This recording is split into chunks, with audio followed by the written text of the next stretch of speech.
آج ہم پڑھنے لگے ہیں سورۃ النساء آیت نمبر 59۔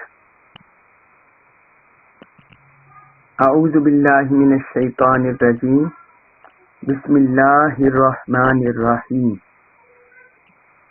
یا ایھا الذین آمنوا، اے ایمان والو، اطیعوا، تم اطاعت کرو، اللہ کی، اے ایمان والو تم اللہ کی اطاعت کرو۔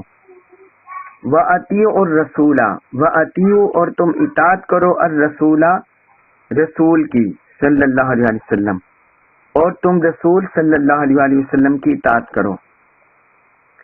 وَأُولِي الْأَمْرِ مِنْكُمْ، وَأُولِي الْأَمْرِ اور صاحبان امر کی، وَأُولِي الْأَمْرِ اور صاحبان امر کی، منکم تم میں سے، جو تم میں سے صاحبان امر ہیں اہل حق، ان کی اطاعت کرو۔ فَإِن پھر اگر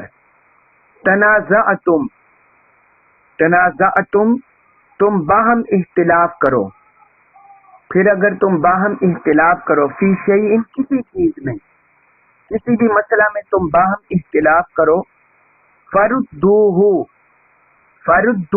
تو تم لوٹا دو، ہو اسے تو تم اسے لوٹا دو، اللہ اللہ کی طرف، والرسول اور رسول صلی اللہ علیہ وسلم کی طرف، تو تم اسے اللہ اور رسول صلی اللہ علیہ وسلم کی طرف لوٹا دو۔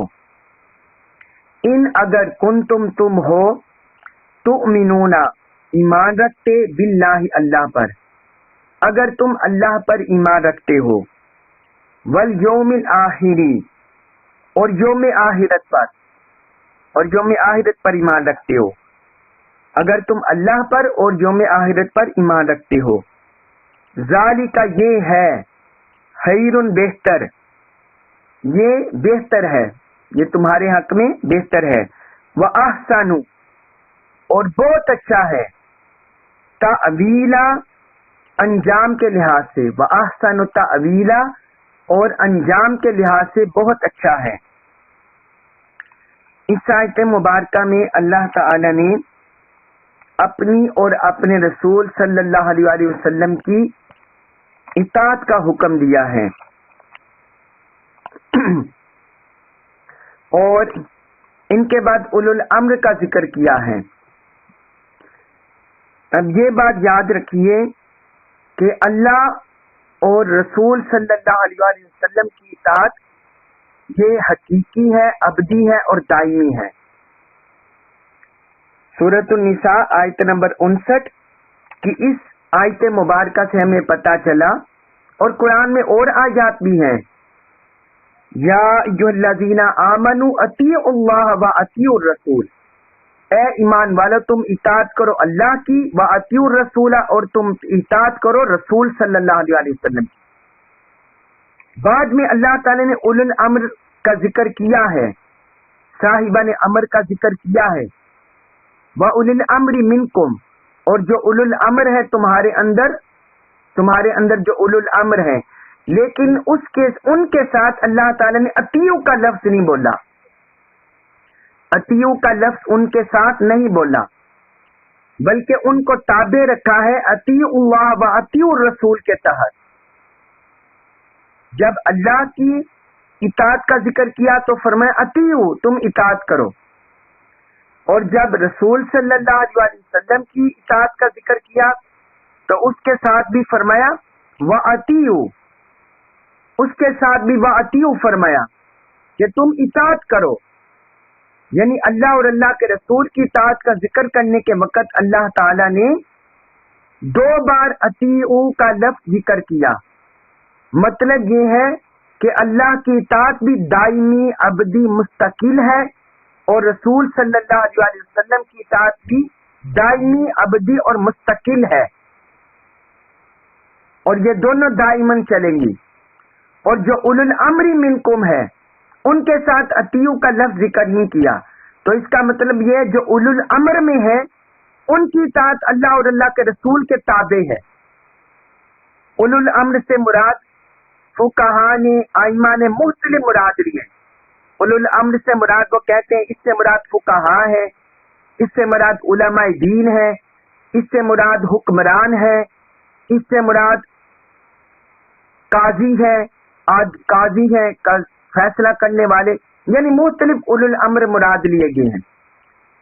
تو یہ اولو الامر ہر جہت میں بن سکتے ہیں، مگر ان کی اطاعت چاہے وہ ائمہ ہو، علماء ہو، حکمران ہو، قاضی ہو، حتیٰ کہ تابعین، تبع تابعین، صحابہ اکرام ہو، ہر ایک کی اطاعت اللہ اور اللہ کے رسول کی اطاعت کے تابع ہے۔ یہ قرآن مجید میں اللہ تبارک و تعالی نے اور مقامات پر بھی ذکر کیا ہے۔ اللہ اور اللہ کے رسول کی اطاعت کو دائمی، ابدی ہونا، مستقل ہونا اللہ تعالی نے اور مقام پر بھی ذکر کیا ہے۔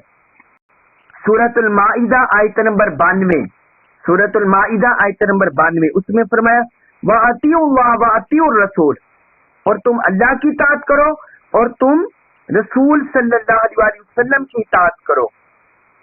تو یہاں بھی اللہ تعالی نے اپنے ساتھ اور اپنے رسول کے ساتھ اطاعت کا لفظ علیحدہ علیحدہ استعمال کیا، لایا۔ پھر اسی طرح اللہ تعالی نے فرمایا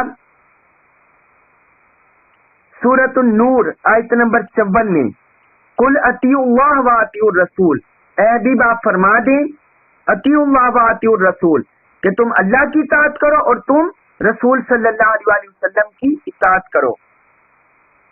تو قرآن میں اور بہت سے مقامات ہیں جن میں اللہ تعالی نے واضح طور پر اپنی اطاعت کا علیحدہ حکم دیا ہے اور اپنے رسول کی اطاعت کا علیحدہ حکم دیا ہے اطیعوا کے ساتھ۔ تو اس سے بتانا یہ مقصود ہے کہ اللہ کی اطاعت بھی اپنی جگہ مستقل، دائمی اور ابدی ہے، اسی طرح حضور کی اطاعت بھی اسی طرح ہے، دائمی، ابدی اور مستقل ہے۔ آپ کی اطاعت اللہ کی اطاعت ہے قرآن کی شکل میں، قرآن کے احکام کی شکل میں، اور حضور کی اطاعت ہے احادیث مبارکہ اور آپ کی سنت، آپ کے احکام کی شکل میں۔ جس طرح قرآن کی حیثیت ہے، اتھینٹیسٹی ہے، معتبر مستند ہے، اسی طرح احادیث مبارکہ اور سنت نبوی، حضور کے احکام کی بھی اسی طرح حیثیت ہے، اسی طرح اس کی بھی حیثیت ہے۔ آپ کو اس میں بعض احادیث مبارکہ بھی لکھوا دیتا ہوں۔ حضرت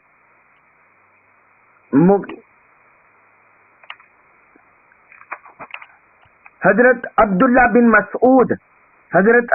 مسعود رضی اللہ عنہ حضور نبی اکرم صلی اللہ علیہ وسلم سے روایت کرتے ہیں، آپ نے فرمایا نضر اللہ امرأ سامع مقالتی فوعاها وحفظها وبلغها، فرمایا اللہ تعالیٰ اس شخص کو خوش رکھے، اللہ تعالیٰ اس شخص کو خوش رکھے جس نے میری حدیث کو سنا، اسے یاد کیا اور اسے اچھی طرح ذہن نشین کر لیا۔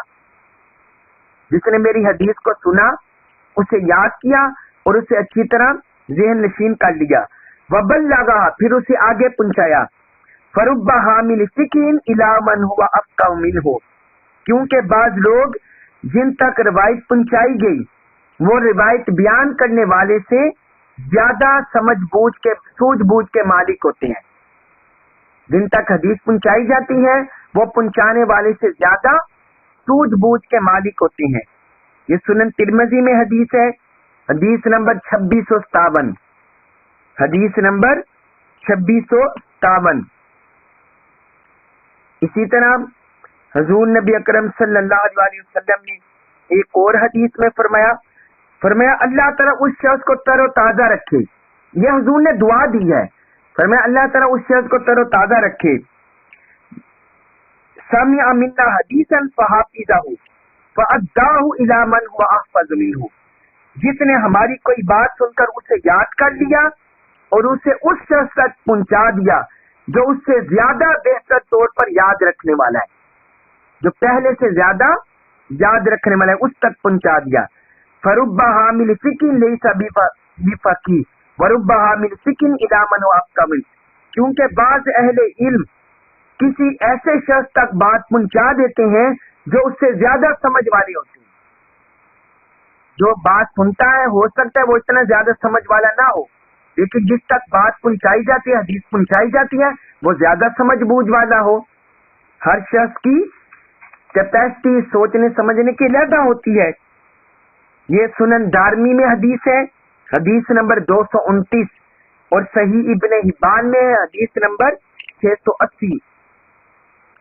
اسی طرح حضور نبی اکرم صلی اللہ علیہ وسلم نے ایک حدیث میں فرمایا بلغوا عنی ولو آیا، فرمایا تم مجھ سے ایک آیت بھی جو سنو اسے آگے پہنچا دو، اور بنی اسرائیل واقعات بیان کرنے میں کوئی حرج نہیں. ومن کذب علی متعمدا فلیتبوا مقعدہ من النار، فرمایا جس شخص نے جان بوجھ کر مجھ پر جھوٹ بولا، جان بوجھ کر مجھ پر جھوٹ باندھا، وہ اپنا ٹھکانہ جہنم میں بنا دے.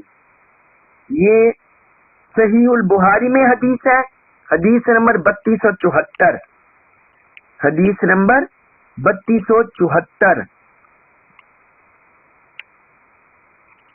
تو اس طرح پھر ایک اور حدیث میں حضور نبی اکرم صلی اللہ علیہ وسلم نے ارشاد فرمایا، حضرت بلال بن حارث سے حضور صلی اللہ علیہ وسلم نے فرمایا جان لو، ان سے فرمایا جان لو. وہ کہتے ہیں یا رسول اللہ میں کیا جان لوں؟ تو حضور نے فرمایا اے بلال جان لو. وہ پھر کہتے ہیں یا رسول اللہ میں کیا جان لوں، کیا چیز جان لو؟ تو حضور نے فرمایا انہ من احیا سنت من سنتی قد امیتت بعدی فإن له من الاجر مثل من عمل بها من غیر ان ينتقص من اجورهم شیئا. فرمایا جس شخص نے میری ایسی سنت کو زندہ کیا جو میرے بعد مٹا دی گئی تھی، جس شخص نے میری ایسی سنت کو زندہ کیا جو میرے بعد مٹا دی گئی تھی، تو اس کے لیے اتنا ہی ثواب ہے جتنا اس پر عمل کرنے والوں کے لیے ہے، جتنا اس پر عمل کرنے والوں کے لیے ہے، بغیر اس کے کہ ان کے ثواب میں کچھ کمی کی جائے، ان کے ثواب میں کوئی کمی نہیں کی جائے گی. تو جو بھی اس پر عمل کرتے رہیں گے تو اس کے نام اعمال میں اس کا اجر لکھا جائے گا. یہ سنن ترمذی میں حدیث ہے، حدیث نمبر 2670، حدیث نمبر 2670، اور سنن ابن ماجہ میں حدیث ہے، حدیث نمبر 209، حدیث نمبر 209. اور پھر ایک اور حدیث میں حضور صلی اللہ علیہ وسلم نے فرمایا من احیا سنتی فقد احبنی ومن احبنی کان معی فی الجنہ. فرمایا جس شخص نے میری سنت کو زندہ کیا، جس شخص نے میری سنت کو زندہ کیا اس نے مجھ سے محبت کی، اس نے مجھ سے محبت کی، اور جس نے مجھ سے محبت کی وہ جنت میں میرے ساتھ ہوگا، وہ جنت میں میرے ساتھ ہوگا. یہ سنن ترمذی میں حدیث ہے، حدیث نمبر 2678. یہ میں آپ کو سنت کی حدیث کی اہمیت سگنیفیکینٹ اس لیے لکھوا رہا ہوں کہ آج ہمارے دور میں بہت سے فتنے پیدا ہو گئے ہیں، منکرین حدیث سنت کے فتنے پیدا ہو گئے ہیں، انکار حدیث کے فتنے پیدا ہو گئے ہیں، اور یہ جو ان کو بولتے ہیں زندیقیت، اس کے فتنے پیدا ہو گئے ہیں، جو حضور کی احادیث کا انکار کرتے ہیں، قرآن تک کے منکر ہو گئے ہیں، اس طرح فتنے پیدا ہو گئے ہیں. تو یہ حدیث کی اہمیت اور اس کی حجیت یہ قرآن و سنت دونوں سے ثابت ہے. پھر ایک حدیث میں حضور صلی اللہ علیہ وسلم نے فرمایا ترکت فیکم امرین لن تضلوا ما تمسکتم بہما کتاب اللہ و سنت نبی. فرمایا کہ میں تمہیں دو چیزیں چھوڑے جا رہا ہوں، جب تک تم ان دونوں کے تھامے رہو گے ہرگز گمراہ نہیں ہوگی. ایک فرمایا اللہ کی کتاب، اور دوسری فرمایا تمہارے اللہ کے نبی کی سنت. ایک اللہ کی کتاب اور اس کے نبی کی سنت. یہ امام مالک نے الموطا میں، موطا امام مالک، اس میں یہ حدیث ہے، حدیث نمبر 1594، اور مستدرک حاکم میں ہے حدیث نمبر 319، اس میں یہ حدیث ہے. یعنی اتنی حدیث کی اہمیت ہے، اتنی حدیث کی حجیت ہے، سنت ہے، اتنی حدیث کی، حتیٰ کہ ایک حدیث میں حضور نبی اکرم صلی اللہ علیہ وسلم نے فرمایا کہ جس شخص نے فساد کے وقت، میری امت میں فتنہ اور فساد کے وقت جس شخص نے میری